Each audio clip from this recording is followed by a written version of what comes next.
Gentecosmopolita.com presenta Gente de mi ciudad con la licenciada Lisbeth Maldonado. Síguela en Twitter y en Instagram como @eiliscoromoto.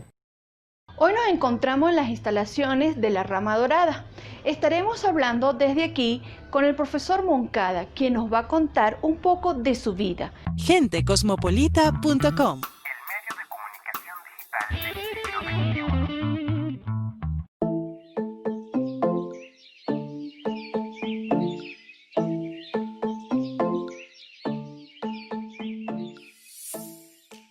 Bienvenido, profesor Moncada. A esta Gracias, tu Coromoto. revista, Gente de mi ciudad, transmitida por Gente Cosmopolita TV.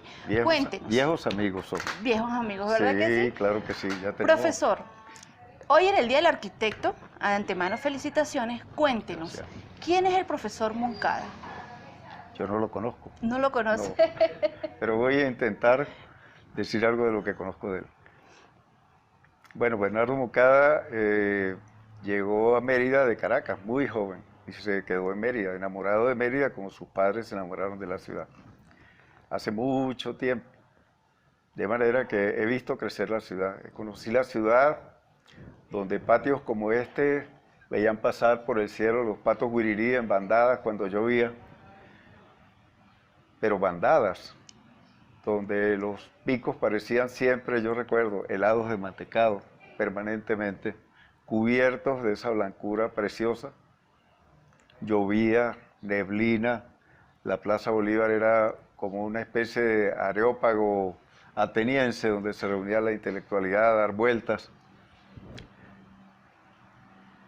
Poco antes se había construido esta casa donde estamos, una de las primeras casas que hizo el gran arquitecto Manuel Mujica Millán. Esta fue su primera casa que hizo aquí. Poco después de él hacerla llegué yo a Mérida, un bebé, y la he visto crecer, la he visto desarrollarse, siempre enamorado de la ciudad. Comento que he tratado de escapar varias veces, pero siempre me atrapa, es un sitio donde volver. Y mi memoria está indeleblemente unida a la ciudad. ¿Qué lo motivó, profesor, a usted a estudiar arquitectura? Bueno, aquí en la esquina está la primera escuela de arte que tuvo la universidad, la Escuela Antonio Esteban Fría. Varios artistas célebres de Mérida estudiaban ahí cuando, con muchachos, todo. Y ya tenía yo una devoción por la expresión plástica, ¿no? Por el tema del dibujo, por el tema de la creatividad, por el tema... Y no había en ese momento escuelas de arte universitarias. Yo quería ser un universitario como era mi padre, lo mejor que pudiera ser. Y lo que encontré a través del rock and roll y a través de la plástica fue el grupo de gente que empezaba a enseñar y a estudiar arquitectura en Mérida. Yo ni siquiera sabía cómo era esa carrera, pero realmente este encuentro me fascinó. Y luego empecé a entender que en realidad vivía en un ambiente donde la arquitectura jugaba un papel muy importante, donde el centro de la ciudad, el rostro lo definió un arquitecto, y donde la facultad prometía ser una aventura interesante, una nueva aventura, una facultad en creación, no estaba entrando a una universidad, a una facultad tradicional, de manera que me llamó la atención y probé entrar a arquitectura y me encontré que estaba en mi medio, que en realidad esa combinación de creatividad, con expresión plástica y a la vez interés en lo que pasa en la sociedad y en el bien de los demás, es algo que te gana. Y así decidí estudiar arquitectura. No fue muy fácil, ni fui un estudiante curioso, porque no era un estudiante de altísimas calificaciones, pero era un referente, y mis compañeros me buscaban, me preguntaban. Pero esto te hace, luego con el tiempo, hacerte profesor de la historia del arte de la arquitectura. Usted Sí. me va corrigiendo si me estoy equivocando en algunas ¿Cómo cosas. no? Pero lo lleva a ser profesor de arquitectura en la parte de artística. Sí, cuando hice esa materia en bachillerato me hubieran dicho que iba a ganarme la vida y hacer toda una carrera en el área de historia del arte y de la arquitectura, yo me hubiera reído, me hubiera molestado, no sé. era imposible pensar en eso.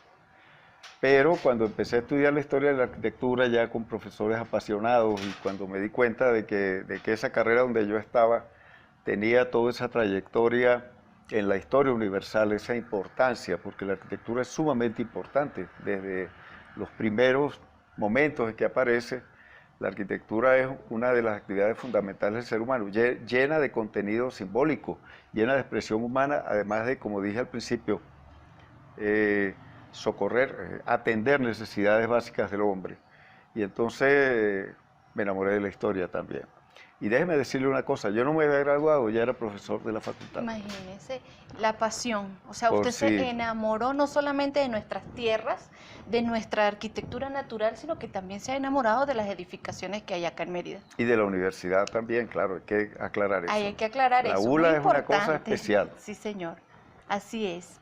Tiene unas edificaciones únicas, que uno entra a cada una de ellas y es diferente en todo. Sí. Hasta la energía que uno puede percibir en una Muy de sus bien. instalaciones es Así diferente. Mérida contiene una energía que yo pienso ningún visitante ha dejado de sentir.